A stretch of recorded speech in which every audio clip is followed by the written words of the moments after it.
नमस्कार, मी प्रतिभा चंद्रन आणि नवराष्ट्राच्या विशेष पॉडकास्ट सिरीजमध्ये आपल्या सगळ्यांचं मनःपूर्वक स्वागत. या शृंखलेत आपण अनेक लोकांशी बोलतो, अनेक विषयांवर बोलतो. आज जो विषय आहे तो अतिशय महत्वाचा आहे. खरं म्हणजे आपल्याला जो वर्षानुवर्ष इतिहास शिकवला गेला तो काही स्वरूपात एका विशिष्ट विचारसरणीला धरून शिकवला गेला आणि त्यामुळे खरा इतिहास आपल्या पुढे चालला नाही. आजचे आपले जे पाहुणे आहेत ते आहेत डॉक्टर निलेश ओक. यांचा अतिशय मोठा असा अभ्यास आहे आणि तो अभ्यास आहे अनेक विषयांवरचा. म्हणजे रामायण आणि महाभारत नेमकं केव्हा घडलं याच्या तारखा सुद्धा त्यांनी अतिशय शास्त्रोक्त पद्धतीने काढून दिलेल्या आहेत आणि त्याचा प्रतिवाद अद्यापपर्यंत कोणीही करू शकलं नाही. पण आज ज्या विषयावर आपण बोलतोय तो विषय थोडासा वेगळा आहे. विषय आहे तो तुम्ही आम्ही सगळेजण शिकले असू इतिहासाच्या पुस्तकात की आर्यांनी खैबर खिंडीतून आपल्यावर आक्रमण केलं आणि मग आर्य भारतात आले. म्हणजे आर्यांच्या आगमनाबद्दलच्या बऱ्याच ज्या थिअरीज आहेत त्या मांडल्या जातात. नेमकं काय आहे हे आजच्या पॉडकास्ट मधून आपण जाणून घेणार आहोत. ओक साहेब, आपलं खूप खूप स्वागत. नमस्कार. खरं म्हणजे आर्य भारतात आले, ते खैबर खिंडीतून आले, त्यांनी आक्रमणं केली वगैरे वगैरे असा बराच इतिहास आहे. आणि मग तो जर आपण खरा मानला तर असं वाटतं की भारताचा इतिहास जो आहे तो केवळ 1500 वर्षांपूर्वीचा आहे. नेमकं काय आहे साहेब? आपण आर्यन इन्व्हेजन इतकं पर्कोलेट झालेलं आहे, हो. अकॅडमीमध्ये झालेलं आहे, तिथून ते टेक्स्ट बुक्स मध्ये आलेलं आहे. त्याचा आपण थोडासा इतिहास समजून घेऊ. तर आता एक 1785 आपण मागे जाऊया. म्हणजे सर विल्यम जोन्स जेव्हा भारतामध्ये आले, हो. ब्रिटिशांचा कलकत्ता बंगाल या एरियावर कंट्रोल झालेला हो, होता. हो, आणि हो. बाकी ठिकाणी वखारी होत्या, होय. तिथे कंट्रोल तिथे कंट्रोल होता. इतका कंट्रोल की ते राज्यच करत होते. बरोबर. म्हणजे मग ते न्यायसभा सुद्धा, म्हणजे आपलं कोर्ट सुद्धा त्यांचं, आणि तिथल्या प्रजेवर न्याय करतायत. तर सर विल्यम जोन्स यांना आपलं न्यायाधीश म्हणून आणलं गेलं आणि ते तिथल्या लोकल जी प्रजा आहे ती हिंदूच आहे किंवा हो. भारतीय आहे, म्हणजे हो, त्यांच्यावर ते भारतीय, हो. करतायत म्हणून ते शिकायला लागले. म्हणजे हिंदू लॉ, म्हणजे आपण म्हणतो ना हिस्ट्री ऑफ धर्मशास्त्रासारखं इक्विव्हॅलंट, बरोबर. की ज्याच्यामुळे ते योग्य न्याय देऊ शकतील. योग्य म्हणजे त्यांना ते प्लॅकेट करणं वगैरे तो आपण विषय सोडून देऊ, त्यांना काय करायचं होतं त्याच्याकरता. ते करता करता त्यांचा संस्कृतशी संबंध आला आणि त्या संस्कृत शिकताना त्यांच्या लक्षात आलं की ही फार अमेझिंग भाषा आहे आणि ती त्यांना ज्या माहीत असलेल्या भाषा, म्हणजे त्यावेळेच्या युरोपातल्या, म्हणजे ग्रीक, लॅटिन, याचं कसं प्रस्थ होतं, याचं बाकीच्या भाषा, यांच्यापेक्षा ती फार समृद्ध अशी भाषा आहे असं त्यांच्या लक्षात आलं. त्यांच्या हेही लक्षात आलं, पाणिनीचाही त्यांचा अभ्यास सुरू झाला थोडा, पण हेही लक्षात आलं की ह्या भाषेचा, म्हणजे संस्कृतचा त्या बऱ्याच युरोपियन भाषांशी संबंध आहे असं दिसायला लागलं. सो हा त्याचा आपण काय म्हणूया, अगदी जो मूळ बिंदू आहे ना, की ज्याच्यातून शेवटी आर्यन इन्व्हेजन जन्माला आली. म्हणजे त्याला मी सिद्धांत म्हणत नाही अशा करता, कारण ते कधीही सिद्ध झालेलं नाही. हायपोथेसिस आपण म्हणूया, पण हायपोथेसिस तुम्ही करू शकता. म्हणजे मला असं वाटतं, हे सुद्धा हायपोथेसिस झालं. बरोबर. पण विज्ञानाच्या भूमिकेतून जर तुम्ही त्याचं निष्कर्ष, म्हणजे त्याचं काय विवेचन करायला गेलात तर त्याच्यामध्ये विज्ञान नावाचं कुठे औषधाला सुद्धा सापडणार नाही. त्याच्यावर आपण चर्चा करू. आणि ज्याला पुरावा लागतो, त्याचा विज्ञानाशी संबंध एम्पिरिकल, तोही काही पुरावा मिळत नाही. एवढं असताना सुद्धा एवढं मोठं प्रस्थ कसं त्याचं केलं गेलं नाही, म्हणजे भूतकाळ नाही, आता सुद्धा वर्तमान काळात सुद्धा अगदी सगळ्यांना त्याचे अगदी हो तसंच आहे आणि ते सिद्धच झालेलं आहे असं जे वागतात त्याच्याबद्दल आपण विचार करू. सो विल्यम जोन्सने केलं, त्याच्यानंतर त्यांनी असं म्हटलेलं आहे संस्कृत बद्दल की इतकी सुंदर भाषा की त्याच्यामध्ये प्रभावी आणि अशा आसपास, म्हणजे ग्रीक, लॅटिन हे आसपास सुद्धा येत नाही. त्यानंतर समजा 1785, ते मी अंदाजानं मुद्दाम सांगतो, म्हणजे मॅक्स मुलर पर्यंत आपण बरोबर. तर पुढची साधारण 75 वर्ष घ्या अप्रॉक्सिमेटली, म्हणजे 1850 पर्यंतचा साधारण अंदाज घेऊया. तर त्या काळामध्ये हा रोमॅन्टिक पिरियड होता, म्हणजे भारताच्या दृष्टीनं. म्हणजे व्हॉल्टेअर वगैरे किंवा अशी सगळी अनेक लोक की दिस इज लाईक, म्हणजे इंडिया म्हणजे सगळ्याची कल्चरची, संस्कृतीची जननी, जगाच्या संस्कृतीची जननी, संस्कृत ही माता वगैरे असं सगळं डिस्कशन होतं. जर्मन स्कूल्स निर्माण झाली की बेसिकली त्याचा वापर करून जर्मनांना स्वतःबद्दल, म्हणजे त्याच्यात रेशियल आस्पेक्ट होता, पण संस्कृत ही आपलीच कशी इतकं म्हणून इव्हन आता जे आर्यन इन्व्हेजन आलं ना, तर त्याच्या आधी त्याला काय म्हणायचं, किंवा आता ती प्रोटो इंडियन वर पण आपण बोलू, म्हणजे पाय म्हणून भाषा म्हणतो, ते प्रोटो इंडियन म्हणायचं का प्रोटो इंडो युरोपियन म्हणायचं का प्रोटो इंडो जर्मन म्हणायचं, असे वाद झालेले आहेत. शेवटी ते समाव प्रोटो इंडो युरोपियन ती जिंकलं. आता तो काय विचित्रपणा आहे तो आपण नंतर बघू. तर हा रोमॅन्टिक पिरियड झाला. नंतर 1857 आपल्याला आपल्या व्ह्युअर्सना समजण्याकरता सुद्धा सोपं आहे की तो राष्ट्रीय उठाव झाला होता. प्रॅक्टिकली ब्रिटिशांचा पूर्ण कंट्रोल झाला. आणि मग त्यांच्या काय लक्षात आलं की आपण त्यांना म्हणजे भारतीय लोकांना शारीरिक दृष्ट्या तर त्यांना आपण त्यांच्यावर कंट्रोल केलेला आहे. हम्म. पण त्यांच्या जर मनामध्ये जाऊन जर आपण डोकावलं तर त्यांना असं वाटतंय का की हे जे युरोपियन आले ते आपल्यापेक्षा सुपिरियर आहेत, म्हणजे बुद्धी आपण म्हणतो तसं, म्हणजे बरोबर. ज्ञानाच्या दृष्टीनं. तर त्यांच्या लक्षात आलं की अजिबात तसं इंडियन्स त्यांना मानत वाटत नाहीये. नाही. हा. शरीरानं तर काही बोलत नसतील समोर, हम्म. येस सर म्हणत असतील, पण हम्म. आतून करतायत का? आता हे कसं बदलायचं? कारण ते डेंजरस आहे रूल बरोबर करण्याकरता. बरोबर. आणि ते करण्याचा एक भाग म्हणून आर्यन इन्व्हेजन आणलं गेलं. हम्म. आर्यन इन्व्हेजन हो. थिअरी. आता आपण तुम्ही जर प्रश्न विचारलात की आर्यन इन्व्हेजन सुरू कोणी केलं, आणि तुम्हाला आश्चर्य वाटेल की कोणी त्याला म्हणजे हाच नाहीये, कोणी काय म्हणायचं त्याला, जनक. जनकच नाहीये. बर. हा, म्हणजे आपण म्हणू पटकन हे, मग कोण म्हणतो की मॅक्स मुलर, म्हणून मॅक्स मुलरचं नाव सांगतात. हम्म. तेही आपण डिस्कस करू मॅक्स मुलरनं काय केलं. पण मॅक्स मुलरनं आर्यन इन्व्हेजन म्हटलं का, तर मॅक्स मुलरने स्वतः म्हटलेलं नाही. बर. पण नंतरची म्हणजे अगदी आत्ताची लोक सुद्धा की अरे अगदी ही इस्टॅब्लिशच आहे, त्याला जर हम्म. विचारलं तर मॅक्स मुलरच केलं असं म्हणतात. हम्म. मॅक्स मुलरनं स्वतः तसं म्हटलेलं नाही. आणि त्यातने म्हटल्यानंतर त्याचा जेव्हा लोकांनी विपर्य अर्थ लावायला लागले, तेव्हा मॅक्स मुलरनं मला वाटतं 1874 का 18 अशा याच्यामध्ये एक लेक्चर दिलेलं आहे की बाबांनो मला असं म्हणायचं नाहीये. हम्म. पण तोपर्यंत आपण म्हणतो ना की ती धनुष्यातून बाण सुटलेला बाण होता, सुटलेला आहे. गोळी सुटली होती, त्याला कोणी लक्ष दिलं नाही. तुला आम्हाला जे पाहिजे ते तू दिलंस, आता आम्ही तुला विचारत नाही, असं करून कॉलोनियलिझम आपण म्हणूया, इम्पेरियलिझम म्हणूया, अशा करता ते ब्रिटिशांना फेवरेबल आहे असं जर केलं तर. आणि म्हणून त्यांनी आपल्या मनामध्ये ते इतकं भरलंय की मी तुम्हाला आता सांगतो की अकॅडेमियामधलं इंडॉलॉजी हा जर युरोप आणि अमेरिकेतलं सोडलं, हम्म. कारण त्यांनी ते पुस्तकं लिहून ठेवले, त्यांना बदलायची नाही म्हणून ते करतात. बाहेर कुणाला काही फरक पडत नाही, म्हणजे युरोपमध्ये फरक पडत नाही, अमेरिकेत फरक पडत नाही. पण आपल्याकडे अजूनही साहेब वाक्यम प्रमाणम सारखं बदलायला तयार नाहीत. हम्म. अगदी म्हणजे आपल्या आता अकॅडमीतली लोक सुद्धा अजिबात म्हणजे असं शांत राहतील. बरोबर. कारण तुम्ही त्यांच्याशी जर वाद म्हणजे चांगल्या अर्थानं म्हणतोय, म्हणजे हो, असं हो, करायला हो. गेला तर त्यांच्याकडे काहीच पुरावा नाही. पुरावे नाही. हा, पण ते म्हणतात की तुम्ही काय म्हणताय, हे सगळं सिद्ध झालेलं आहे हो, परत परत ते उकरून काढू नका, आता आपण ते शिकवायचं. अशी साधारण एक भूमिका आहे. कारण मला आठवतं की माझं जे म्हणजे मी जेव्हा शिकले शालेय शिक्षणामध्ये, तेव्हा खैबर खिंडीतून आर्य आले आणि मग द्रविडांचं आणि त्यांचं हे, आणि मग द्रविडांपेक्षा ते कसे सुपिरियर होते, मग द्रविडांना दक्षिणेत हे केलं गेलं, असं सगळं शिकत आलो. आणि तुम्ही म्हणालात तसं तोच इतिहास शिकला आणि त्याला कोणी प्रतिवाद केलाच नाही कधी. त्यामुळे ते पण मग तुम्ही जेव्हा याचा अभ्यास करत गेलात, पहिली गोष्ट मला हे विचारायची की तुम्हाला केव्हा वाटलं की ह्या सगळ्याचा आपण खोलात जाऊन अभ्यास केला पाहिजे, काही खुलासे केले पाहिजे?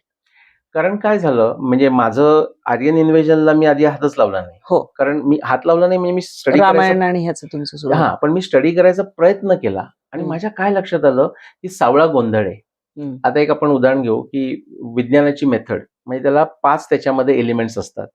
म्हणजे सर कार्ल पॉपर यांच्या भाषेत सांगायचं तर ट्रायंग्युलेशन ऑफ एक्सप्लेनेशन, प्रेडिक्शन, टेस्टिंग, म्हणजे पुरावा, बरोबर. नंतर त्याचं प्रत्यक्ष प्रामाण्यानं त्याचं समजून घेणं, म्हणजे टेस्ट करणं, व्हॅलिडेट करणं, आणि त्याच्यावरून अनुमान काढणं. हा तो ट्रायंगल झाला. आपल्या भारतीय याच्यामध्ये जर बघायला गेला तर प्रत्यक्ष अनुमान असं तुम्हाला शब्द मिळेल. भगवत पुराणामध्ये यात प्रत्यक्ष अनुमानाभ्याम श्रेयो सावन विंदते. तुम्हाला जर प्रत्यक्ष अनुमान म्हणजे विज्ञानाची पद्धत कळली, भागवत पुराणाचा एवढा मोठा काय म्हणूया क्लेम आहे की ते म्हणतात जर तुम्ही प्रत्यक्ष अनुमान जर तुम्हाला कळलं तर तुम्हाला गुरुची गरज नाही, म्हणजे तुम्ही स्वतःचा गुरु होऊ शकता. हे ज्या भागवत पुराणामध्ये गुरुचा महिमा पण गायलेला आहे ते भागवत पुराण सांगताय. म्हणजे विज्ञानाचा महिमा हा भागवत पुराणानं सुद्धा गायलेला आहे. जो झालं काय, ह्या 3 गोष्टी मी बघितल्या. आणि त्याच्या आधी हायपोथेसिस, म्हणजे हे triangle in the context of a theory, in the context of background knowledge. तर मी किती म्हणजे एक साधारण 35 वर्ष मी लोकांना विचारतोय की बाबा रे, आर्यन इन्व्हेजनची थिअरी काय, तर कोणी सांगत नाही. म्हणजे मला उलट जाऊन ती करावी लागली, किंवा मग ते थिअरी तर अजूनही कोणी सांगत नाही. आणि आपण त्याच्यावरही बोलू, म्हणजे कशी पाहिजे थिअरी, आणि आता जी सांगतात हे कसं चुकीचं आहे आणि सर्क्युलर रिझनिंग आहे. आणि आणखी एक मुद्दा की बॅकग्राऊंड नॉलेज. तर बॅकग्राऊंड नॉलेजमध्ये काही गोष्टी आपण गृहीत धरतो, बरोबर, त्या तुम्ही कोणत्या गृहीत धरल्या आहेत, आणि त्या जर आपण बघितल्या तर त्या आर्यन इन्व्हेजनच्या कॉन्टेक्स्टमध्ये चुकीच्या ठरतात. सो हा मी अभ्यास केला. पण माझ्या लक्षात आलं सावळा गोंधळ, कोणी उत्तर द्यायला तयार नाही. फक्त जेव्हा वेळ येते आर्यन इन्व्हेजन हे आहे असं दाखवायचं, तेव्हा म्हणतात अरे काय तुम्ही गोंधळ घालताय, हे सगळं ठरलेलंच आहे. मी तो विषय थोडा बाजूला ठेवला. आणि मला जो इंटरेस्ट होता की महाभारताचा काळ आपल्याला करता येतो का, रामायणाचा काळ करता येतो का, त्याच्यावर माझं संशोधन झालं. आता आपण दोन्ही करू, म्हणजे पूर्व पक्ष अशा दृष्टीने आर्यन इन्व्हेजन काय पण बघू, पण नंतर नुसतं ज्याला रामायण महाभारताचं माझं वर्क कळलं ना, त्याला आर्यन इन्व्हेजनवर वेळ घालवायची सुद्धा गरज नाही, अशा होईल. पण तरी सुद्धा benefit of doubt to Aryan invasion लोकांना, म्हणजे त्यांनी आता इतका काळ जर करून ठेवलेला आहे आणि आपल्या टेक्स्टबुक मध्ये गेलेलं आहे, तर I think they deserve the explanation की त्यांचं काय चुकीचं आहे, त्यांना ते कळत नाहीये मेन स्ट्रीम मध्ये. तर आता कसं असतं बघा की कन्क्लुजन काय, अनुमान जो आहे ना ते आपण सांगू. तर अनुमानाचं मी किती मला वाटतं 2018-19 मध्ये राजीव मल्होत्रांच्या स्वदेशी इंडॉलॉजी कॉन्फरन्समध्ये IIT चेन्नईला झाली होती. त्याच्यामध्ये माझं प्लेनरी स्पीकर म्हणून मला बोलावलं, त्याचं प्लेनरी स्पीच आहे माझं. कारण तुम्ही म्हणालात की नाही ते आर्यन आले आणि त्यांनी इथल्या लोकांना आणखी जरा दक्षिणेला ढकललं आणि मग ते द्रविडियन हा जो वाद त्यांनी सुरू केलेला आहे. आणि म्हणून ती IIT मध्ये चेन्नईमध्ये करायचं कारणही ते होतं, स्ट्रॅटेजिकली लॉजिकली. म्हणजे ते राजीव मल्होत्रांचं हे खूप छान विचार करून करतात ते. तर त्याच्यामध्ये माझा टॉक होता तो हाऊ टू फॉल्सिफाय AIT असाच टॉक होता. पण त्या फॉल्सिफायच्या आधी आपण म्हणू की मुख्य 4 भूमिका काय आहेत. ह्या 4 भूमिकामधलं आता हे खूप इंटरेस्टिंग आहे. हे मी तर 18 झालं ना, मी त्याला म्हणतो की ह्यातलं तुमचं कुठचं तुम्हाला मान्य आहे, मान्य नाही, काही कोणी बोलत नाही. 4 गोष्टी अशा आहेत आणि ह्यातली एकही गोष्टी, ह्याच ब्युटी अशी आहे, एकही गोष्ट त्यांनी अमान्य केली ना तरी आर्यन इन्व्हेजन थिअरी संपली. त्या 4 अशा आहेत. म्हणजे आपण अगदी साध्या भाषेमध्ये हू, व्हॉट, वेन, वेअर. तर हू म्हणजे आर्यन. आता ते कोणते आपण सोडून देऊया, पण त्यांच्या मताप्रमाणे म्हणजे आर्यन इन्व्हेजनच्या प्रमाणे आर्यन आले म्हणजे आर्यन लोक. ते तर रेशियल असो तर काय त्यांना म्हणायचं असो. बरोबर. वेअर भारताच्या बाहेरून भारतामध्ये हा तो वेरसा असं ते आले. म्हणजे त्यांना सगळ्यात महत्वाचं आहे की भारताच्या बाहेरून आले. बाहेरून कुठून आले ह्याच्यावर प्रचंड वाद आहेत त्यांच्यामध्ये. म्हणजे मध्य आशियातून आले का अजून कुठून आले, इराण, सेंट्रल एशिया आणि मध्य एशियावर पण आपण येऊ. म्हणजे इतकं इंटरेस्टिंग आहे. आता हे महाभारत रामायण कळलं की हे सगळंच नष्ट होतं. म्हणजे स्वप्नातून बाहेर झाल्यानंतर स्वप्न नष्ट होतं इतकं ते नष्ट होतं. तर वेअर. तिसरा वेन. आता हे सुद्धा खूप इंटरेस्टिंग आहे. ते तुम्हाला असं पटकन समजू देत नाही कारण सामान्य माणसाला कळेल असं नाही. त्यांच्याकरता पूर्वी तर ते म्हणायचे 1500 BC ते 1200 BC. नंतर त्याच्यात त्यांना प्रॉब्लेम व्हायला लागला तेव्हा त्यांनी 2000 BC ते 1200 BC केलंय या काळात कधीतरी. म्हणजे वेन तर 2000 BCच्या नंतर आणि 1200 BCच्या आधी. हे आता त्यांच्याकरता फार महत्वाचं आहे. असं आलं म्हणजे हे झालं वेन. आणि शेवटचं व्हॉट तोसं महत्वाचं की अशा वेळी ते आर्यन लोक भारताच्या बाहेरून भारतात आले 2000 BC ते 1200 BCच्या मध्ये. आधी पण नाही होऊ शकत, नंतरही होऊ शकत नाही. आणि त्यांनी काय केलं तर त्यांच्याबरोबर ते घोडे घेऊन आले, रथ घेऊन आले, टेक्नॉलॉजी आणि संस्कृत किंवा ज्याच्यापासून मग संस्कृत निर्माण झाली अशी भाषा घेऊन आले. हा त्यांचा 4 मोठे क्लेम आहेत. आणि ह्या एकातलाही जरी क्लेम त्यांनी बाजूला गेले तर त्यांची थिअरी सगळीच संपते. म्हणजे आर्यन काढून टाकलं तर संपते, आर्यनच गेला. आता ते दुसरा एक मुद्दाम लोकांना काय म्हणूया आपण विचलित करण्याकरता किंवा मूळ मुद्द्यापासून हटवण्याकरता एक मुद्दाम म्हणजे ज्याला आपण पोलेमिक्स म्हणतो असं एक जॉईंट एंटर केलंय. नाही पण आम्ही आता इन्व्हेजन म्हणतच नाही, आम्ही तर मायग्रेशन म्हणतो. आता हे का त्याच्यावर आपण येऊ. पण इन्व्हेजन का मायग्रेशन का टुरिझम काहीही फरक पडत नाही. शेवटी त्यांना म्हणायचे ह्या 4 गोष्टी ज्या आहेत त्याच्यापासून ते हलत नाहीत. कारण तो त्यांचा डॉग्मा झालेला आहे आणि डॉग्मा अशा अर्थानं वापरतोय कारण ह्या 4 गोष्टी करता कोणताही पुरावा नाही. आता ते पुरावा कोणता सांगतात ते मी सांगतो आणि परत तुमच्याकडे हे देतो. 3 प्रकारचे पुरावे ते सांगायचा प्रयत्न करतात. एक म्हणजे लिंग्विस्टिक्स, दुसरा आर्किओलॉजिकल आणि तिसरा जेनेटिक्स. हे नवीन बाळ आहे. हे जेनेटिक्स हे नवीन बाळ आहे तसं त्यांचं. तो राखीगडीपासून सुरू झाला का? नाही म्हणजे आता त्याच्यावर पण बोला म्हणजे की राखीगडीमुळे ते झालं असं सांगतात. अनफॉर्च्युनेटली आपले जे वैज्ञानिक त्याच्यामध्ये वैज्ञानिक म्हणूया किंवा ते संशोधक त्यांचाही त्याच्यात चूक आहे. त्याच्यावर आपण डिस्कस करू. म्हणजे त्यांचा उद्देश इनोसंट असेल पण you fall prey to something. म्हणजे expertise or competency is lacking. आणि हे म्हणजे आता ते जे त्यातले आपल्या बाजूचे वैज्ञानिक आहेत, माझ्या ओळखीचे आहेत, माझ्याशी कनेक्टेड आहेत, तर त्यामुळे विथ ऑल ड्यू रिस्पेक्ट मी सांगतोय की हे जर तुम्ही समजून नाही घेतलं तर तुम्ही स्वतःच्या पायावर स्वतःला धोंड्या मारून घेताय. असं आहे ते. तर तुम्ही प्रश्न विचारायचा तर विचारू शकता. नाही तर मी असं हे जे 3 आहेत ना तर लिंग्विस्टिक्स, आर्किओलॉजी आणि जेनेटिक्स. तर पहिली जी इन्व्हेजन होती ना तर त्याला काय झालं जसं आर्किओलॉजिकल एव्हिडन्स जास्त येत गेला आणि मग लोकांनी जरा हे केलं की अरे मग अशा कुठे आहेत म्हणजे इन्व्हेजनचं कुठे तुम्हाला हे दिसतोय. ते म्हणले नाही मग इन्व्हेजन नाही आता ते आम्ही काढून टाकू. आणि स्वतःचेच म्हणतात की no that is invasion is now completely falsified. Falsified कोणती गोष्ट होते हम्म. जी आधी काहीतरी Establish पुराव्यावर झाली असेल. आधी कधी इस्टॅब्लिश झालेलं नाही. बरोबर. तर आपल्याला कसं आपले सगळे लोक ना आपल्यासुद्धा खुश होतात की अरे ते फॉल्सिफाईड झाले. अरे ते तुम्हाला मूर्ख बनवतायत हम्म. की जे कधी सिद्धच झालं नव्हतं ते तुम्हाला दिल्यानंतर की आता तुम्ही खुश व्हा. म्हणजे आता केचप आपल्या फ्राईज बरोबर केचप पण घ्या आणि आम्हाला दोन्ही नको आहेत बरोबर. असं आहे. मग त्याच्यावर ते म्हणतात की नाही, पण आता त्यांनी पूर्ण घालवलंय का? नाही, ते म्हणतात आर्किओलॉजी एव्हिडन्स आहे हम्म. की ज्याच्यामुळे मायग्रेशन सिद्ध होतं किंवा टुरिझम सिद्ध होतं. हम्म. एक थोडं मागे मिनिट जातो आणि सांगतो तुम्हाला की मला हे असं अजिबात म्हणायचं नाही किंवा असं काहीच मला काय की कुणालाही की बाहेरून लोक आपल्याकडे आली का?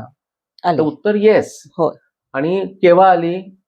आता 100 वर्षापूर्वी आली, म्हणजे आता ब्रिटिश आपण सगळे ते युरोपियन म्हणतो, 200 आली, 500 आली, 1000 वर्षापूर्वी आली, 2000, 1500, हजारो वर्षापासून ती येत आहेत. होय.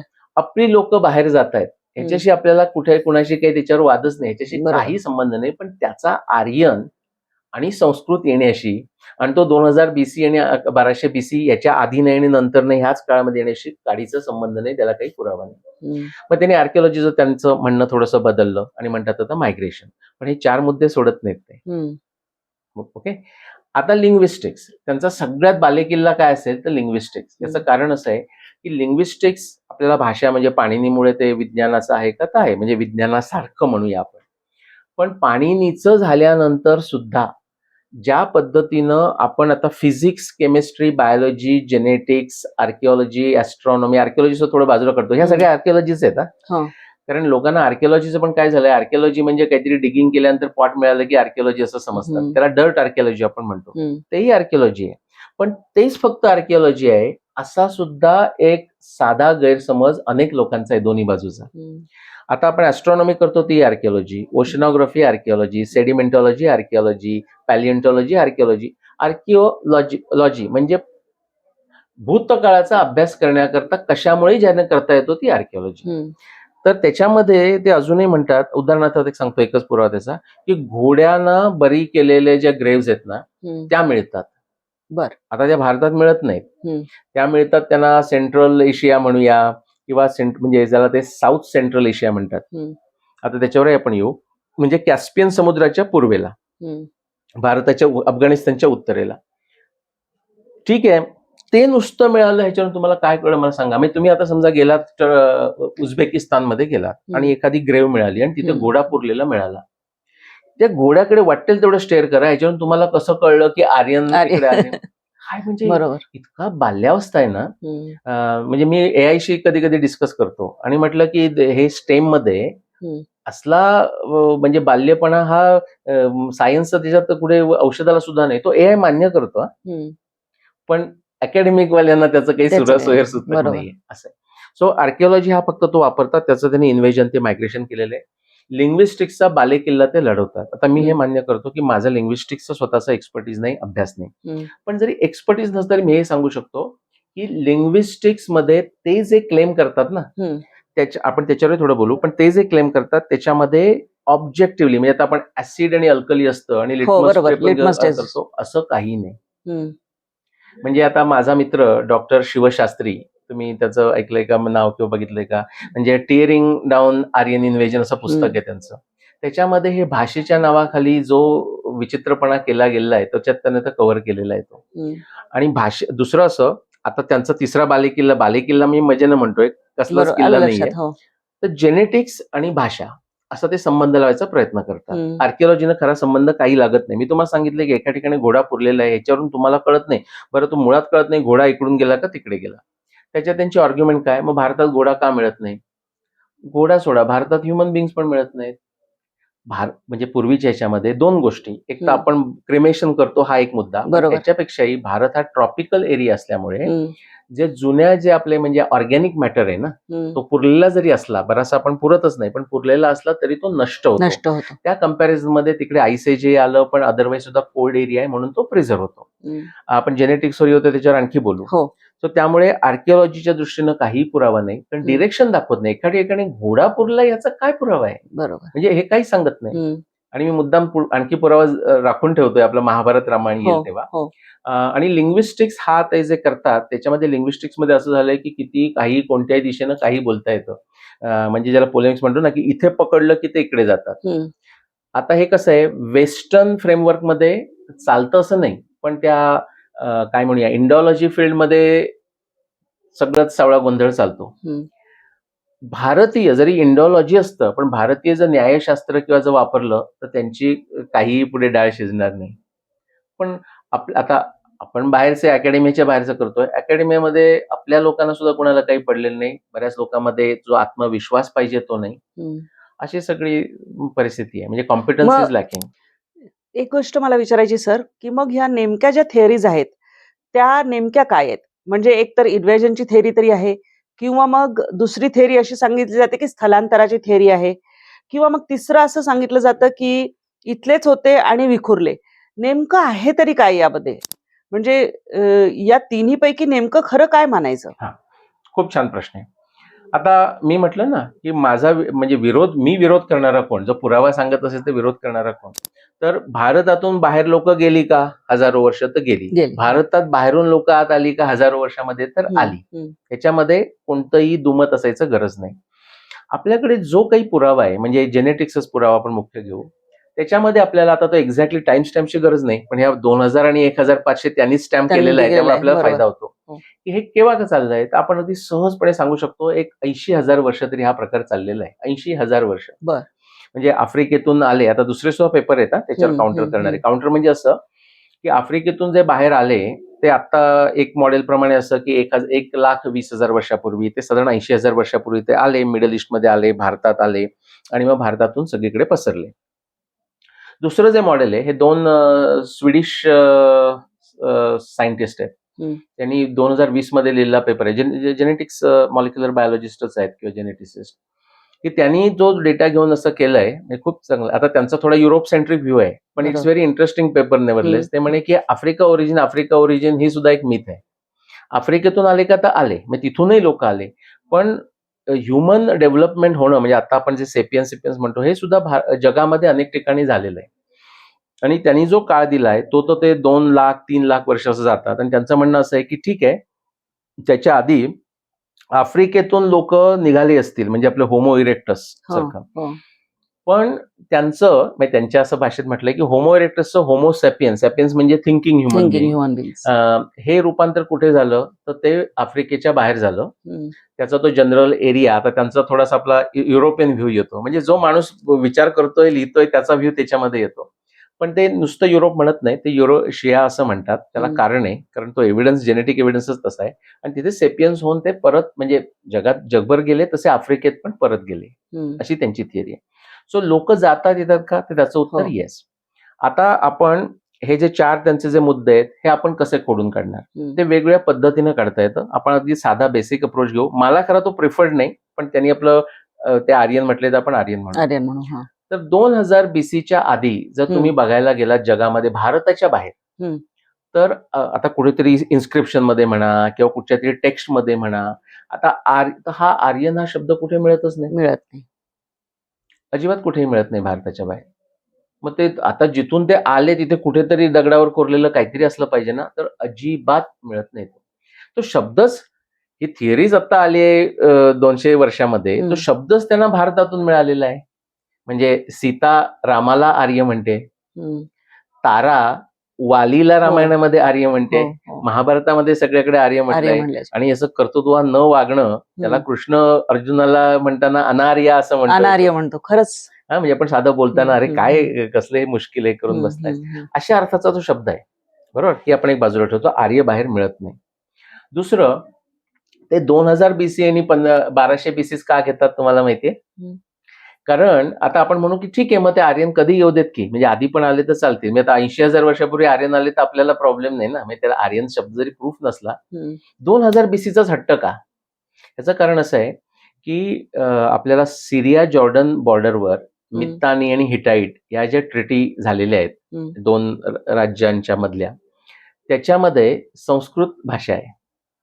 हे संस्कृत सारखी संस्कृतच भाषा आहे ती, म्हणजे अक्षरशः संस्कृत आहे. आणि त्याचा जो काळ त्यांनी काढलेला आहे तो खरा खोटा आपल्याला माहिती नाही, पण त्यांना तो पटतोय ना, तो आपण घेऊया. तो साधारण 1700-1800 BC आहे. मग प्रॉब्लेम असा होतो की ते तिकडून जर आले म्हणून ते आधी 1500 म्हणायचे, 1500 ते 1200 BC म्हणायचे, पण हा 1700-1800 निघाल्यानंतर ती संस्कृत आहे. संस्कृत, त्याच्यात कोणी वाद घालत नाहीये. मग ते आर्यन जर समजा अजून भारतात पोहोचलेच नाहीयेत, कारण संस्कृतची निर्मिती भारतात हे ते मान्य करतात. बरोबर.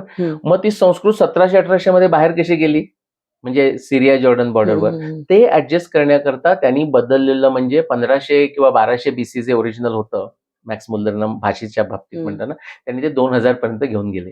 म्हणजे 2000 BC मध्ये ते आले भारतामध्ये, त्यांनी संस्कृत तयार केली आणि ते नुसतं भारतातून येऊन गेले म्हणत नाही मिट्टानी, ते मध्ये रस्त्यातच संस्कृत तयार केली. मग त्यातली एक ब्रांच इंडो इराणियन तिकडे गेली आणि मग तिथून ते आणखी एक ब्रांच तिकडे गेली मिट्टानीला आणि बाकीचे भारतात पुढे आले. म्हणजे हा अगदी बाल्यावस्था ह्याच्यामध्ये, पण ते मित्तानीला अकोमोडेट करण्याकरता ते 2000 BC गेलेले आहेत. ओके. आणि त्याच्या आधी खूप गेले तर खूप प्रॉब्लेम व्हायला लागतात. मग ते खूप आधी गेले तर भारतातून मित्तानी बाहेर गेले असं होईल ना. बरोबर. म्हणून त्यांना ते ते करायचं नको आहे. ते नको. आणि 1200 BC नंतर जर त्यांनी केलं तर मग आपल्याकडे काही ज्या गोष्टी मिळायला लागतात किंवा रेफरन्स होतात ते त्यांच्या विरुद्ध जातात, म्हणून तो असा काळ काढलेला आहे. म्हणजे हे is a very much agenda driven असं आहे. नाही तर असा काळ आम्ही करत नाही. आपल्याला असं असतं, पुरावा शुड ड्राईव्ह, म्हणजे पुराव्यामुळे अनुमान आलं पाहिजे. त्यांचं उलट आहे की तिथे मला त्रास होतो ना, मग मी 2000ला थांबतो, इथे 1200च्या पुढे गेलो तर मला त्रास होतोय, मी 1200ला थांबतो, असा हा झाला प्रकार. तिसरा वेअर, म्हणजे कुठून कुठे आले.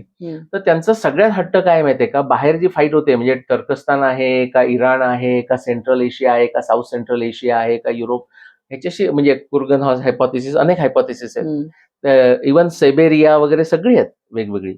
त्याच्यात त्यांना काही हे नाही, त्यांना इन्सिस्ट आहे की भारताच्या बाहेरून भारतात का सांगा, कारण संस्कृत, त्यांना संस्कृत ही भाषा बाहेरूनच आली पाहिजे, नाहीतर मग सगळीच त्यांची थिअरी फेल होते. कारण त्यांचा तो चौथा मुद्दा आहे ना की प्रीकर्सर टू संस्कृत किंवा संस्कृत भारतामध्ये आली त्याच्यामध्ये. सो ही थोडक्यात सांगायची म्हणजे तर ही त्याची भानगड. तर आपण आर्यन बाहेर मिळत नाहीत. आता 2000 BCच्या मागे कसं यायचं ते आपण वेगळ्या ह्याच्यातच बघू. नंतर मुद्दा संस्कृतचा आला की संस्कृत त्यांच्या म्हणण्याप्रमाणे ते आल्यानंतरच संस्कृत झाली, संस्कृत भारतात झाली हे ते मान्य करतात. प्रीकर्सर बाहेर आहे. बरोबर. आता ह्याला आपण उलट उत्तर कसं देणार. आता जर आपण त्यांच्याशी लिंग्विस्टिक्सवर भांडत बसलो, म्हणजे मी प्रयत्न केलेला आहे, तर तो असा काहीतरी फार विचित्र काय म्हणूया आपण चक्रव्यूहासारखा आहे की त्यातून त्यांना बाहेर पडायचं नाही. इकडे पकडलं का ते तिकडे, म्हणजे ज्वालामुखीसारखं इकडे दाबलं का तिकडून झाला, तिकडे भूकंप, असं करत बसतात आणि तो खेळतात, कारण त्यांना तसंच करायचं आहे. त्याच्यावर उपाय असे आहेत, आपण हे बाजूला ठेवू. आता माझ्या कामाकडे येऊया.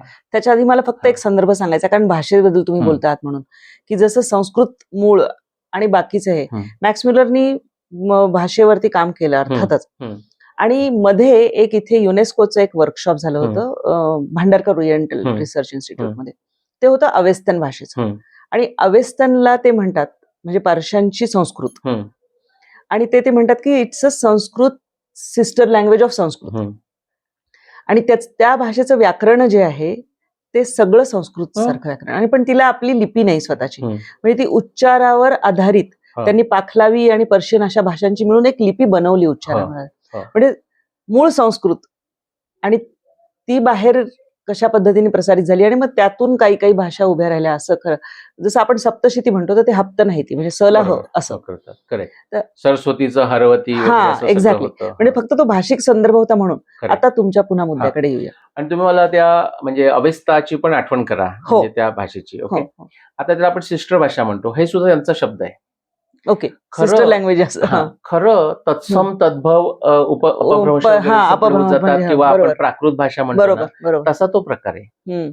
म्हणजे मराठी जशी आता काय, मराठी तर संस्कृतोद्भवच आहे, गुजराती संस्कृतोद्भवच आहे, तशीच पर्शियन म्हणजे ती जी आपण जुनी पर्शियन काही म्हणूया किंवा म्हणजे अवेस्ताची भाषा ही संस्कृतोद्भव आहे. पण त्याला जर त्यांनी सिस्टरचा दर्जा म्हणजे सिस्टर म्हटलं नाही तर परत त्यांची गाडी. माझा जो मित्र डॉक्टर शिवशास्त्री आहे त्याने काय नाव दिलंय माहितीये का, तो म्हणे त्याला, कारण हे सगळ्यात भांडत बसतात ना, तो म्हणे काय असो त्याच्या वरची जी भाषा आहे त्याला त्याने मजेशीर नाव दिलंय मातामही, द मदर ऑफ एव्हरीथिंग. आणि हे त्याने मुद्दाम दिलंय. तर अशा करता दिलंय की त्याचा इक्विव्हॅलंट त्यांनी केलेला, त्यांना कन्व्हिनियंट, त्याला काहीही हिस्टॉरिकल बेसिस नाही, काहीही कुठचा आर्किओलॉजिकल किंवा लिंग्विस्टिक्स पुरावा नाही, ती म्हणजे प्रोटो इंडो युरोपियन. तर मी परत AI शी हे वाद घालतो ना, की म्हणजे युरोपातली भाषा इकडे आली की नाही, युरोप हम्म, किंवा सेंट्रल हम्म, एशियामधली, तर त्याला इंडो कशाला म्हणताय? मी म्हणतो हम्म, त्याला सेंट्रल एशियन भाषा म्हणा. हम्म, म्हणजे हम्म, आधीची जी भाषा होती त्याला इंडो कशाला? तर तो AI मान्य करतो. तो म्हणतो की नाही ते अशामुळे, आधी तो साधारण चांगलं सांगतो. मी म्हटलं पण इंडो काढून टाका ना, काय फरक पडतो? नंतर ती आली. आता तुम्हाला त्याचा शोध उलटा लागला म्हणून तुम्ही संस्कृतमुळे म्हणताय ना? नाही, आम्हाला काही फरक पडत नाही म्हटलं. तुम्ही नुसतं युरोपियन भाषा म्हणा. ते म्हणू शकत नाहीत. का माहितीये? हम्म, जर म्हणजे ती लिंच पिन सारखं आहे. तुम्ही जर त्यातला संस्कृत म्हणजे इंडो काढून टाकलात, पाणिनी काढून टाकलात, तर लिंग्विस्टिक्सचं सायन्सच कोलॅप्स होतं. हम्म, जोपर्यंत पाणिनी आणि संस्कृत येत नाही, तोपर्यंत पीआयच होत नाही. हे फक्त लोकांना दाखवायला आहे, कारण पीआयचा जो कोर आहे, मी अगदी सांगतोय कन्झर्वेटिव्हली 40%, इन रियालिटी 60, 70, 80% हम्म, हा बेसिकली संस्कृत आहे.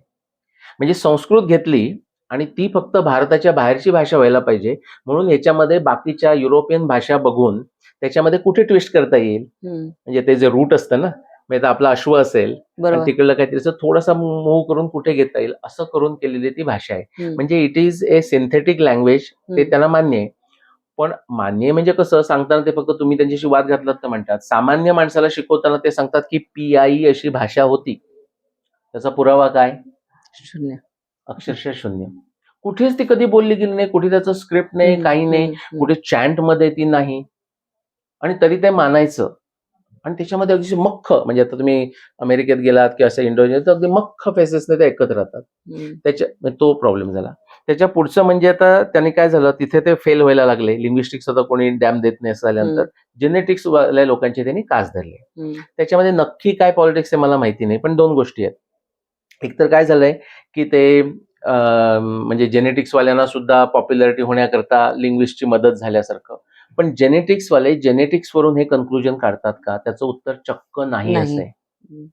चक्क नाही असं आहे. पण मग मला म्हणायचंय सर, की रामायण महाभारताच्या बद्दल तुम्ही जी नेमकं सांगता, ठामपणे सांगता, की या तारखा होत्या किंवा इतक्या वर्षापूर्वी झालं रामायण आणि महाभारत, त्याचा आधार काय आहे? ती महाभारताचा मी जर सुरुवात केला, तर सुरुवात कुठून केली? आता अगदीच हे बेसिक लॉजिक आहे, की समजा तुम्हाला महाभारत, आता मला समजा तुमच्याबद्दल काही माहिती हवी आहे, तर मी काय करायला पाहिजे? तुम्हाला विचारायला पाहिजे ना, किंवा तुमच्या नातेवाईकांना विचारायला पाहिजे. तुम्ही आत्मचरित्र लिहिलं असतं तर ते ते वाचायला वाचायला पाहिजे. पाहिजे. आता महाभारताबद्दल तुम्हाला माहित करायचंय. आता हे बाहेरच्या लोकांचाच दोष आहे असं नाही, आपल्याकडे सुद्धा अनेक लोक असतात. तर तुम्ही कुठूनही सुरुवात करा. बरोबर? म्हणजे तुमच्याबद्दल मला माहिती काढायची आहे, तर मी सहज तुमच्या ऑफिसमध्ये गेलो तर चालेल. पण शेवटी कुठेतरी तुमच्याकडे यावं लागेल. तुमचं आत्मचरित्र तुमचे आई-बाबा यांना विचारावं लागेल. होय. बरीच लोक महाभारताचं डेट काढताना, महाभारत केव्हा झालं काढताना महाभारताला हातच लावत नाही. आता हे कोणतं लॉजिक आहे मला सांगा? कोणत्याच ह्याच्यात बसत नाही.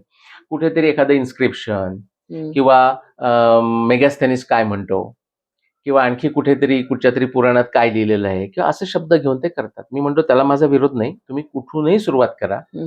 जसं लिनियर प्रोग्रामिंगमध्ये असतं, की तुम्ही कुठूनही सुरुवात केलीत नोडमधून तरी ऑप्टिमाइज शेवटी तुम्ही तिकडे तिथे या. बरोबर. शेवटी तुम्हाला काही तुमचं जरी अनुमान आलं तरी हा तर प्रश्न विचारायला पाहिजे ना, की ठीक आहे, मला असं त्या एका इन्स्क्रिप्शनवरून किंवा आणखी मेगास्थेनिसचं वाचून किंवा आणखी पुराणातलं वाचून मला असं वाटतं, की त्याप्रमाणे असं वाटतंय, की महाभारत 3000 BC मध्ये झालं. ठीक आहे, त्यात काही चुकीचं नाही. पण नंतर हा प्रश्न तर विचारायला पाहिजे ना, की महाभारत त्याच्याबद्दल काय म्हणतंय? बरोबर. तर तुम्हाला मी सांगतो, म्हणजे मॉडर्न अकॅडमियामध्ये तर ते 400 BC आणि 400 CE मध्ये लिहिलं गेलं काव्य, असं त्याचं वर्णन आहे. आता तुम्हाला पुण्यातले सगळे युनिव्हर्सिटीज तेच शिकवतायत. आणि 1700-1500 BC मध्ये ऋग्वेद कंपोज झाला असंच शिकवतायत. आणि आता मी एका ठिकाणी लेक्चर देत होतो पुण्यामध्येच, आणि माझ्या आधी ज्या त्या प्रोफेसर होत्या त्यांनी ते असं सांगितलं, 1700 BC मध्ये वेद वगैरे आणि 400 BC ते 400 CE मध्ये महाभारत, रामायण. आणि ते म्हणाल्या की हे असंच आहे. नंतर मग त्या प्रश्नोत्तरामध्ये स्वतः फॅकल्टीज लोक होती, त्यांनी म्हणाले की पण म्हणजे आता हे कोणी आपल्याकडचे म्हणतात 3000 BC मध्ये झालं, किंवा निलेशोक म्हणतात 5561 BC मध्ये, तर त्याच्यावर तुमचं काय मत आहे? ते म्हणे माझं मत सोडा, माझं वैयक्तिक मत सोडा, पण मी जेव्हा प्रोफेसर म्हणून उभी राहते अकॅडमियामध्ये, तर मला विज्ञानाच्या दृष्टीने विचार केला पाहिजे, म्हणजे लॉजिकल विचार केला पाहिजे. म्हणजे टेक्स्टबुक मध्ये जे लिहून ठेवलंय ते. अनफॉर्च्युनेटली. आणि मला जगाला तोंड द्यायचंय, तर तेव्हा मला तेच बोलावं लागतं. याच्यामध्ये ना विज्ञान बुद्धी आहे, ना तर्कशास्त्र आहे, तंत्रयुक्ती आहे, काहीच नाही. आता तुम्ही महाभारताचा जर आतला ग्रंथाचाच विचार केला, आणि त्याचे आपण ऍस्ट्रॉनॉमीचे सगळे पुरावे एकत्र हो, काढले. हो. आता ऍस्ट्रॉनॉमी का काढायचं, तर जर तुम्हाला प्रिसाइज उत्तर हवं असलं तर ऍस्ट्रॉनॉमी सारखं दुसरं शास्त्र नाही. अंदाजानं करणारे आपली सगळी शास्त्र मिळतात. तर ते 300 पुरावे एकत्र आपण आणले आणि जिक्सॉ पझल आपण शब्दकोडं सोडवतो हो. तसे जर सोडवले विज्ञानाच्या हम्म, भूमिकेतून, म्हणजे by the way modern science आपण जे म्हणतो 500 वर्षाचं, त्याच्यात सगळ्यात यशस्वी अशी थिअरी म्हणजे ऍस्ट्रॉनॉमी. ऍस्ट्रॉनॉमिकल. इनफॅक्ट मॉडर्न सायन्स म्हणजे आधुनिक विज्ञानाचा जो जन्म झाला तो ऍस्ट्रॉनॉमीने दिलेला आहे. पण ज्याच्यामुळे तो जन्म झाला, ज्याच्यामुळे आपल्या सगळी जी प्रसिद्ध नावं आहेत, कोपर्निकस, केपलर, न्यूटन, आईन्स्टाईन आणि ही, ते सगळे ऍस्ट्रॉनॉमर्स आहेत. म्हणजे त्यांना आपण मोठं मानतात ही लोक, पण त्यांनी केलेलं विज्ञान जेव्हा आपण महाभारताला वापरतो तेव्हा नाही कन्व्हिनियन्स. बगलशास्त्र म्हणतात. अरे वा, बगलशास्त्र मला खूप आवडलं. म्हणजे सोयीचं असेल ते काढून वापरणे असं. आता कसं आहे, वेस्टर्न म्हणजे जे एस्टेम मध्ये झालं ना, त्याच्यात कसं आहे, ते लोक म्हणतात की जो माणूस संशोधन करतोय हा प्रामाणिक आहे असं समजलं जातं. म्हणजे प्रत्यक्ष असतो असं नाही, पण तो जर प्रामाणिक नसला तर त्याला कसं पकडायचं ह्याच्याकडे वेस्टर्न जे फिलॉसॉफी ऑफ सायन्स आहे त्याच्यात डायरेक्ट उत्तर नाही. त्याच्यामध्ये आपल्याला म्हणजे बी ऑनेस्ट युअर सेल्फ, उद्धरेन आत्मना मानम असं ठेवलेलं आहे. याच्या उलट न्यायदर्शन आपलं घ्या किंवा आपली दर्शनशास्त्र, ह्याच्यामध्ये एखादा माणूस जर मुद्दाम खोटेपणा करत असेल तर त्याला ते दाखवून देणं आणि म्हणून तुझं डिफीट झालं, निग्रहस्थान, आणि म्हणून तुझं चुकीचं आहे असं सिद्ध करायची मेथड आहे. सो बॅक टू दिस. तर ते जर आपण 300 एकत्र घेतले तर आपल्याला एकच उत्तर येतं, 5561 BC. रामायण जर तुम्ही घेतलं तर रामायणामध्ये 600च्या आसपासचे पुरावे आहेत.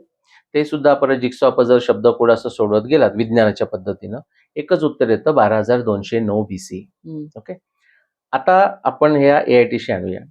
महाभारत, रामायण आणि एक ऋग्वेद पण घेतो, कारण ऋग्वेद त्यांनी नंतर लिहिला असं आहे ना, ते तिकडे आले आर्यन, आणि इथे जी सरस्वती अस्तित्वात नव्हती तिच्या किनाऱ्यावर बसून सपोजेडली ह्या आर्यन लोकांनी 2000 BC नंतर असं लिहिलं, नदी तमे, अंबी तमे, देवी तमे, सरस्वती, गिरिभ्य आ समुद्रा.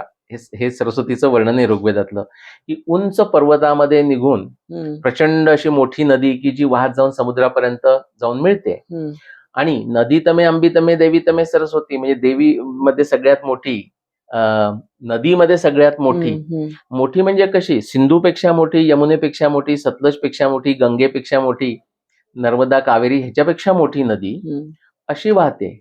आता वस्तुस्थिती अशी आहे, आधुनिक आपला जो जिओलॉजी, जिओफिजिक्स, जिओकेमिस्ट्री, हायड्रोलॉजी, मॉर्फोडायनॅमिक्स ऑफ रिव्हर्स या सगळ्याचा हजार केला तर अशी जी सरस्वती ऋग्वेदामध्ये जी सांगितलेली आहे ती सरस्वती आपल्याला असं आता दाखवता येतं की मागच्या 25,000 वर्षामध्ये तशी वाहत नव्हती, त्याच्या आधीच वाहत होती. आणि कितीही उड्या मारल्या, आता खोंडे म्हणून आहेत, त्यांचं खोंडेंचे 16, 17, 18चे पेपर आहेत, बडोद्याचे वगैरे आहेत.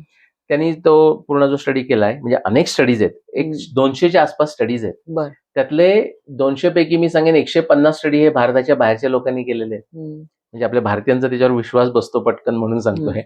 तर त्यांनी सुद्धा स्पष्ट दाखवलेलं आहे की अशी मोठी नदी मागच्या 10,000 वर्षात वाहत नव्हती, मागच्या 20,000 वर्षामध्ये वाहत नव्हती, त्याच्या आधी वाहत होती. ती किती वाहत होती? जेम्स ब्लिंकहॉर्न, म्हणजे हे केम्ब्रिज ऑक्सफर्डचे आहेत, त्यांचा 2020चा पेपर आहे. त्याच्यामध्ये बिकानेर जवळून वाहणारी सरस्वती, प्रचंड भरपूर पाण्यानं वाहणारी, ही 1,72,000 वर्षापासून ते 78,000 BC म्हणजे 80,000 वर्षापर्यंत वाहत होती. बापरे. त्यानंतर तिचा प्रवाह बदलला, म्हणजे टेक्टॉनिक मुवमेंटमुळे, आणि मग ती उत्तरेला ढकलली गेली. आणि आता पण ज्याला कलिबंगा वगैरे तुम्ही नाव ऐकलं असतील, सुरतगड, हनुमानगड, म्हणजे पंजाब आणि राजस्थान बॉर्डर, तिथून ती वाहते. इतकं आहे, इथे जेव्हा बिकानेरला नष्ट झाली ना तेव्हा ती तिथे व्हायला लागली. म्हणजेच काय झालं, आपण पाटाचं पाणी बघा कसं बदलतो, तसं ते वरचं बदललं ना तर इकडला प्रवाह बदलला आणि तो वर व्हायला लागला. तुम्हाला जर तुम्ही याला गेलात म्हणजे कलिबंगाला, तर अगदी 80,000 वर्षापासून ते अगदी ती नष्ट होईपर्यंत, म्हणजे साधारण 5, 6, 7,000 वर्षापर्यंत ती कलिबंगामध्ये वाहते. म्हणजे इतकं क्लिअर त्याचं वर्णन आहे. पण मागच्या तुम्हाला 10,000 वर्षामध्ये मिळत नाही, 20,000 वर्षामध्ये म्हणजे ती ग्रँडेस्ट रिव्हर मिळत नाही. बरोबर. सरस्वती नंतरही मिळते, पण मागच्या म्हणजे 2000 BC नंतर मिळतच नाही. म्हणजे वाळलेल्या पात्रामध्ये बसून त्या आर्यन बाहेरून आलेल्यांना कळलं की इथे एकेकाळी खूप मोठी नदी वाहत होती. आणि इमॅजिनेशन मध्ये आपण असं काहीतरी एक फिक्शन रचूया, ऋग्वेद नावाची, की ज्याच्यामध्ये ही सगळ्यात मोठी वाहत होती. आणि एवढे ते सोफिस्टिकेटेड होते 2000 BC मध्ये, म्हणजे आत्ताच मॉडर्न सायन्सला काही अर्थच राहणार नाही, एवढं त्यांच्याकडे सोफिस्टिकेटेड होतं. हे कुठेच काही जमत नाही. आता हा झाला लँडस्केप किंवा Landscape, सरस्वती होय, किंवा होय, ऋग्वेदाचा, आणि होय. ऋग्वेद ह्याच्या आधीचं. हम्म. आता महाभारताचं मध्ये म्हणजे ऑनोमेटॉलॉजी ज्याला आपण म्हणतो, म्हणजे नावं, ती सगळी संस्कृतोद्भव नावं आहेत. जागेंची नावं, लोकांची नावं, सगळी जी रथ वगैरे, घोडे, हो, अश्व, हो. सगळं सगळं हो, सगळं सगळं, हो. संस्कृत आहे. रामायणामध्ये सगळं सगळं संस्कृत आहे. हम्म. त्याचा जो काळ येतो तो 14,000 वर्षापूर्वी येतोय, तो 7,500 वर्षापूर्वी येतोय. हम्म. त्याच्या ज्या जागा आहेत लोकली त्या भारतातल्या आहेत. कुरुक्षेत्र, मथुरा, आहे, हो. अयोध्या, पंचवटी, सगळ्या हो. किष्किंधा, सगळ्या आपल्याच जागा आहेत त्याच्यामध्ये. हे नावच संस्कृत आहेत ना सगळी. हम्म. कुरुक्षेत्र, बरोबर. अयोध्या, हस्तिनापूर घ्या, म्हणजे हस्तिनापूर, सगळं सगळं जे सगळं घ्यायचं, हो. ना. म्हणजेच थोडक्यात काय, संस्कृत भाषा हम्म.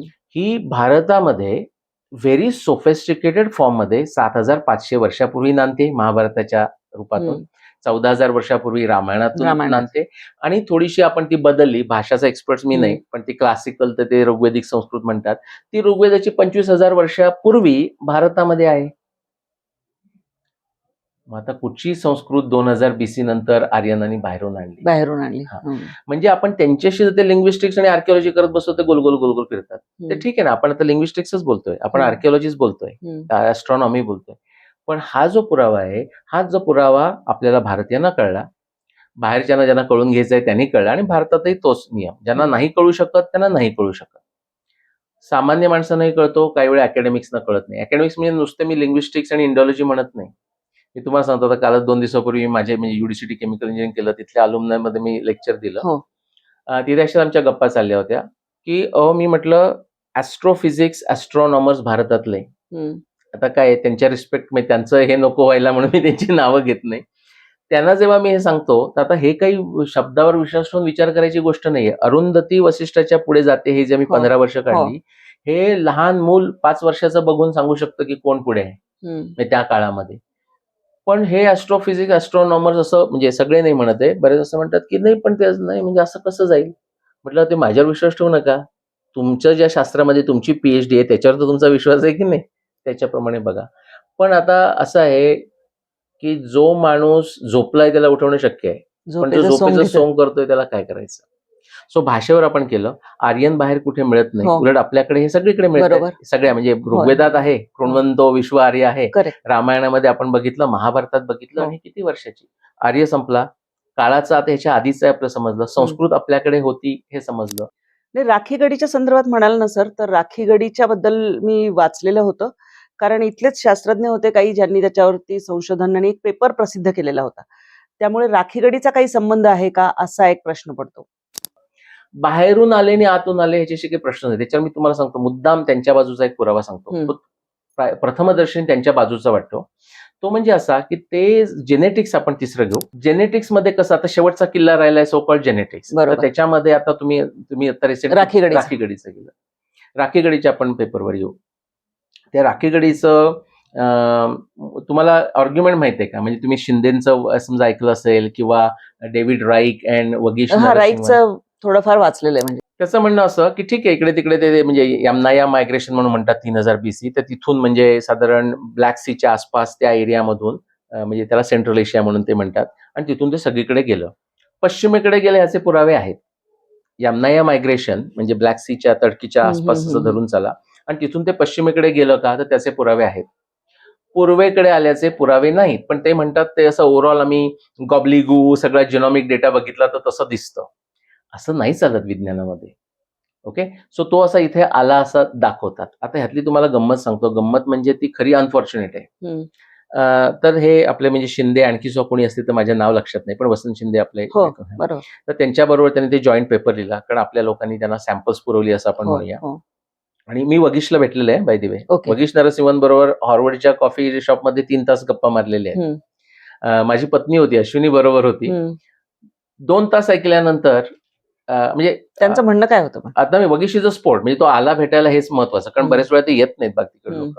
नाही, त्याचं म्हणणं जे आधी सांगतो, तर अश्विनीने 2 तास ऐकलं. आता अश्विनीचा काही विज्ञान हाही विषय नाहीये, म्हणजे चार्टर्ड अकाउंटंट आहे. तर ते 2 तासांतर म्हणले की थांबा, मला ऑब्झर्व्ह म्हणून, आता मी त्याची बायको म्हणून नाही, पण ऑब्झर्व्ह झालेलं सांगते की 2 तास मी तुम्हाला दोघांना ऐकते. मी वगीशला ती बघून म्हणाली, म्हणजे हा जेव्हा बोलतो तेव्हा तो त्याच्याशी प्रत्येक बोलल्यानंतर त्याच्या सपोर्टचा पुरावा देतो.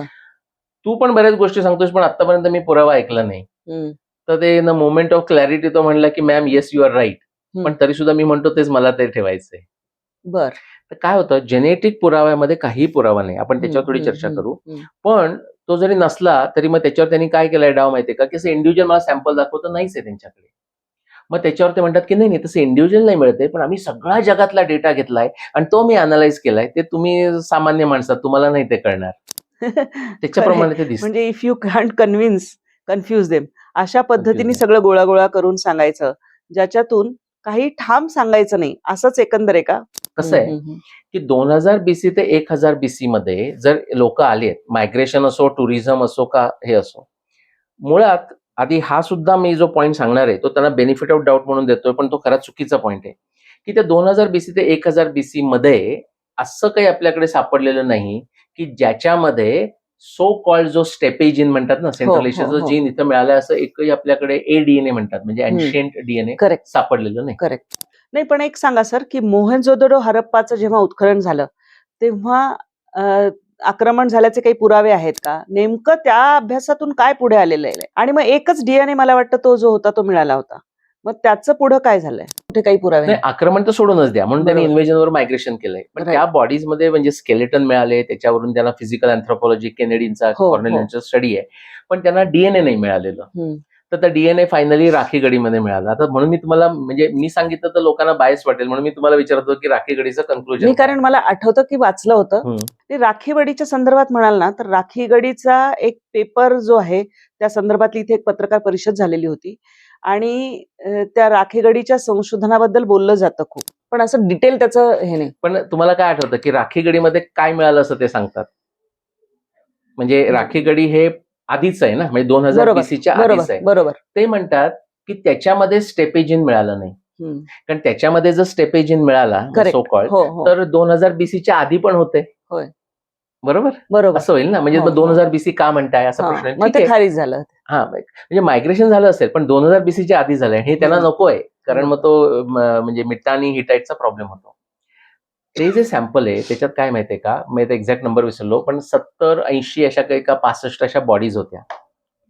त्याच्यामध्ये ते त्यांनी DNA काढायचा प्रयत्न केला, बऱ्याच अयशस्वी झाल्या. शेवटी त्या 65 बॉडीज पैकी एका बॉडीतून ते DNA सॅम्पल एक्स्ट्रॅक्ट करू शकले. आता हे नीट आहे का? आणि ती बॉडी फिमेलची बॉडी निघाली. म्हणजे काय, दोन्ही क्रोमोसोम्स XX आहेत, तिथे Y क्रोमोसोम्स नाही. आता सो कॉल्ड जी जेनेटिक आर्ग्युमेंट आहे ना, ती त्या म्हणजे आपल्या Y क्रोमोसोम्सला त्यांनी नावं दिलेली, त्याच्यामध्ये तुम्ही R1A ऐकल्यासारखं वाटतंय. तो R1 हे हा Y क्रोमोसोम्स आहे, R1A1 असा Y क्रोमोसोम्स आहे आणि तो बाहेरून इकडे आला. आणि ते जेव्हा बघतात त्या म्हणजे राखीगडी, ते म्हणतात की राखीगडीमध्ये आम्हाला स्टेपे सॅम्पल मिळालं नाही. आता हे कोणत्या लेवलचं, आता तुम्ही शब्द अप्रोप्रिएट सांगा मला, फ्रॉड आहे का काय ते तुम्ही मला सांगा, की ज्याच्यामध्ये 65 बॉडीमध्ये एकच बॉडी तुम्हाला एक्स्ट्रॅक्ट करता आली, त्याच्यामध्ये ती स्त्रीची आहे, त्याच्यामध्ये Y असायचा चान्सच नाही आणि त्याच्यात तुम्ही X बघितलं जे काय मिळालं ते, आणि त्याच्यावरून तुम्ही सांगताय की हा जो R1A1 ज्याच्यावरून ते म्हणतायत की ते बाहेरून आले तो त्याच्यामध्ये नव्हता 5000-7000 वर्षापूर्वी. अरे असेलच कसा, तुम्ही फक्त स्त्रीचं XX क्रोमोसोम्स बघितलं. बरोबर. हे जगाला सांगितलं जात नाही ओपनली, इतका तो पुरावा पुअर आहे. बरं 2000 BC ते 1000 BC मध्ये तुम्हाला भारतात एखादी बॉडी मिळाली का की ज्याच्यात R1A1 मिळालाय? तर त्याची कुठची बॉडी तुम्हाला भारतात ADNA मिळतच नाही इतक्या जुनं. पण हे मी तुम्हाला आत्ताच सांगून ठेवतो, कारण हे पुढे कोणीतरी कोट करेल आणि सांगेल, समजा फ्युचरमध्ये 2000 BC ते 1200 BC मध्ये एखादा म्हणजे पुरुषाचं हे मिळालं आणि ADNA आपल्याला एक्स्ट्रॅक्ट करता आलं आणि त्याच्यात समजा R1A1 मिळालं, याचा अर्थ तो स्टेपे आला असं होत नाही. कारण भारतामध्ये जे R1A1 आहे ते इतकं त्या ब्रांचेस वाईड स्प्रेड आहेत, आणि जर तुम्ही जेनेटिक्सचेच रूल वापरले तर जिथे तुम्हाला खूप वाईड स्प्रेड ज्याचं मिळतं, व्हरायटी मिळते, तिथे त्याचं जे वय आहे ते खूप जुनं आहे असं समजलं जातं. हा एक मुद्दा. आपल्याकडे जर तुम्ही कर्नाटकात गेलात तर त्यांचं मला आता कर्नाटकामधली अशी म्हणजे आदिवासी जमातीसारखी एक जमाती आहे तोडा, त्यांच्यामध्ये R1A1 आहे. म्हणजे भारतात बाकी सगळीकडे आलं आणि सडनली ते तोडाला जाऊन त्यांनी ते दिलं, काही अर्थच राहत नाही. दुसरं, त्यांचं जे जेनेटिक्स मध्ये ठरवतात ते कन्सिस्टंट आहे का, तर कन्सिस्टंट नाहीये. R1A चं नाहीये. H आता बघा, H1 द्रविड ग्रुपमध्ये ते समजतात. तो जो दक्षिणेकडे त्यांनी पुश केला. आता हा जो एच आहे याचं सुद्धा भारतामध्ये ADNA कुठेही मिळत नाही. म्हणजे तुम्ही मागे गेलात तर फक्त आता आपली जी मागची जी म्हणजे आता जी जिवंत लोक आहेत ह्याच्यातच मिळतं. त्याच्या मागे गेलात तर ADNA मिळत नाही. पण तो एच ग्रुप हा इंडिजिनस भारतातला हे ते मानायला तयार आहेत, पण R1 नाही. ह्याच्यामध्ये काय लॉजिक आहे? ह्याच्यामध्ये कोणतीही विज्ञान बुद्धी नाही, कोणतंही तर्कशास्त्र नाही. पण अनफॉर्च्युनेट अशी गोष्ट आहे, आता त्याच्यातून जर बाहेर आले तर गोष्ट वेगळी. पण भारतातले जे जेनेटिसिस्ट आहेत हे माझ्या मर्यादित माहितीप्रमाणे I would love to be proven wrong, पण जे आता कामं करत आहेत, मी मुद्दाम नावं घेत नाहीये, हे माझ्या दृष्टीनं त्यांच्यात कॉन्फिडन्सही नाहीये आणि कॉम्पिटन्सही नाहीये. खूप चांगलं काम करतायत असं वाटतंय, पण मी जेव्हा त्यांच्याशी बोलतो आणि मी वैयक्तिक 1 on 1 बोलतो, बरोबर, तर मला आतापर्यंत मागच्या 10 वर्षात जाणवलेलं असं की मी जर प्रश्न विचारतो ना, म्हणजे आपण जसं सॉक्रेटिक मेथडमध्ये विचारतो त्याप्रमाणे त्यांचं उत्तर बदलतं. मी त्यांच्याशीच वेगवेगळ्या प्रकारे तो प्रयत्न केलेला आहे. तर कधी ते हे उत्तर पण देतात, कधी ते उत्तर पण देतात. आपले जे आता हे जे 2 पेपर पब्लिश केले, वगीश नरसिंहन राईक आणि शिंदे यांनी, तर त्या एकाच पेपरमधून इतकी गमतीची कन्क्लुजन निघतात की जर तुम्हाला राईक आणि वगीश नरसिंहनला विचारलं ते म्हणतात आर्यन इन्व्हेजन झालं. तुम्ही जर डॉक्टर वसंत शिंदेना विचारलं ते म्हणले आर्यन इन्व्हेजन झालं नाही. प्रॉब्लेम कुठे आहे? प्रॉब्लेम विज्ञान बुद्धीशी आहे, प्रॉब्लेम तर्कशास्त्राशी आहे. या सगळ्याचा आपण एकत्रित विचार करायचा झाला तर अगदी सामान्य लोकांना कळेल अशा भाषेमध्ये जे समजले जातं मिथ्स कुठले आहेत आणि वास्तव काय. करेक्ट. मिथ ही आहे की आर्यन हे कोणी लोक बाहेरून भारताच्या बाहेरून भारतामध्ये आले. ते 2000 BC ते 1200 BC या मधल्या काळात आले आणि ते संस्कृत किंवा ज्याच्यापासून संस्कृत झाली अशी भाषा घेऊन आले. ही म्हणजे हे त्यांची थिअरी आणि ही मिथ आहे. आता ही मिथ आहे म्हणजे मी म्हणतो म्हणजे मिथ होत नाही. याचा उलटा जो पुरावा आहे तो जर आपण महाभारत, रामायण, ऋग्वेद 3 मुद्दाम घेऊ, सगळ्यांना माहित असतात, तर याच्यामध्ये हे तिन्ही संस्कृतोद्भव आहेत.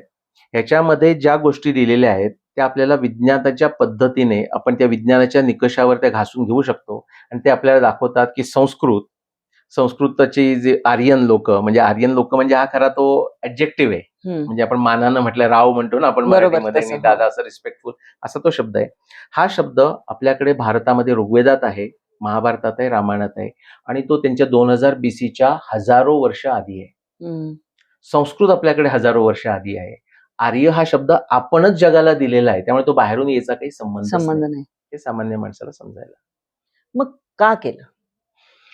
का केलं म्हणजे मी आता आपण ते थोडंसं सोडलं की 1857चा भारताचा कंट्रोल झाल्यानंतर त्यांच्या लक्षात आलं की आपण राजांनाही अगदी नामांकित म्हणजे नुसतं नावापुरतं ठेवलेलं आहे. पण भारतीय लोकांनी युरोपियन लोकांची किंवा आता ब्रिटिश लोकांची सुपिरियरिटी, इंटेलेक्च्युअल सुपिरियरिटी मान्य केली आहे का? जर त्यांच्या लक्षात आलं की त्यांनी मान्य केलेलं नाही आणि ही खूप डेंजरस परिस्थिती असते. म्हणजे राज्य करायचं असेल आणि लुटायचं असेल तर फार डेंजरस परिस्थिती आहे. आता तुम्ही मॅकॉलेचं नाव ऐकलंय. तर मॅकॉलेनं असं म्हटलेलं आहे की आपल्याला कसं काय करायचं इंडियन्स बरोबर की ते दिसायला इंडियन्स दिसतील पण विचारानं ते युरोपियन सारखे, पण युरोपियन सारखे म्हणजे युरोपियन सुपिरियरिटी मानणारे, कारण युरोपियन स्वतःला सुपिरियर मानतायत, त्यांच्या युरोपियनांची सुपिरियरिटी मानणारे ब्राऊन लोक निर्माण करायचे. आणि आपण त्यांना म्हणजे जरी ती वाईट गोष्ट असेल तरी त्यांच्या ऑब्जेक्टिव्हली बघताना आपण त्यांना कॉंग्रॅच्युलेशन म्हणू शकतो की त्यांनी ते खूप यशस्वीरित्या केलं म्हणजे नुसतं पास्ट टेन्स नाही. आता नवीन जन्माला येणाऱ्या मुलांना सुद्धा ते करू शकतात, एवढं त्यांनी हे करून ठेवलंय, फॉर्म्युला करून ठेवलाय आपल्या एज्युकेशन सिस्टीम मध्ये म्हणूया. आपल्या लोकांच्या म्हणजे मी तुम्हाला सांगतो की ज्या लोकांना असं असेल की नाही हे बाहेरचं नाही, ते सुद्धा बोलताना म्हणजे आपण आपला तो मॅट्रिक्स मूव्ही कसा आहे की त्यातून बाहेर पडणं इतकं कठीण होऊन जातं की आपला म्हणजे समजा आपण म्हणूया की आर्यन इन्व्हेजन हे अत्यंत चुकीचं आहे मानणारा माणूस सुद्धा जेव्हा तो बोलतो ना तेव्हा तो माणूस त्याच्या नकळत आर्यन इन्व्हेजनची कन्क्लुजन बोलत असतो. आता मी सकाळी एका प्रोग्रामला गेलो होतो तर तिथे असं दाखवलं, आपण ते चार्ट दाखवला, त्याच्यामध्ये सुश्रुत होता आणि आणखी सुद्धा असतात. पाणिनी 400 BC, सुश्रुत 600 BC आणि आपण म्हणतो की बघा 600 BC मध्ये आमचे ते हे शस्त्रक्रिया करत होते, रिनोप्लास्टी करत होते, प्लास्टिक सर्जरी ते करत होते, पण ते 600 BC मध्ये तुम्ही म्हणताय हे सुद्धा आर्यन इन्व्हेजनचंच आउटपुट आहे. बरोबर. जर Correct. तुम्ही महाभारतामध्ये सुश्रुताचा उल्लेख आहे, हम्म, पूर्ण सुश्रुताच्या जिनिओलॉजीचा उल्लेख आहे हम्म. आता, आणि सुश्रुतानंतर अनेक लोकांचा उल्लेख आहे त्या जिनिओलॉजीमध्ये. म्हणजे सुश्रुत हा त्यावेळेचा नाही, त्याच्यानंतर त्याच्या- अनेक लोक होऊन हा. गेलेत. आता महाभारताचा काळ 7500 वर्षापूर्वी असेल तर तुम्हाला काय सांगतं सुश्रुताचा काळ? सुश्रुताचा काळ नक्की माहित नसला तर तो नक्की आधी नक्की 8000 त्याच्या आधीच आहे. वर्षाच्या आधीच हो, आहे. हो. मग तुम्ही 600 BC का घेऊन बसलाय? हम्म, म्हणजे बऱ्याच ठिकाणी आपण ते घेतो. पाणिनी 400 BC. मी अनेक लोकांना विचारतो की तुम्ही पाणिनी 400 BC का म्हणता? नाही, आपला तो एक अंदाज आहे ना, ढोबळ अंदाज आहे. म्हटलं ढोबळ अंदाज असेल तर मग 8000 BC का नाही? बरोबर. याचं उत्तर कोणी देऊ शकत नाही. माझ्याकडेच हा कोण काय म्हणतो अनपढ माणूस आलेला आहे असं बघतात.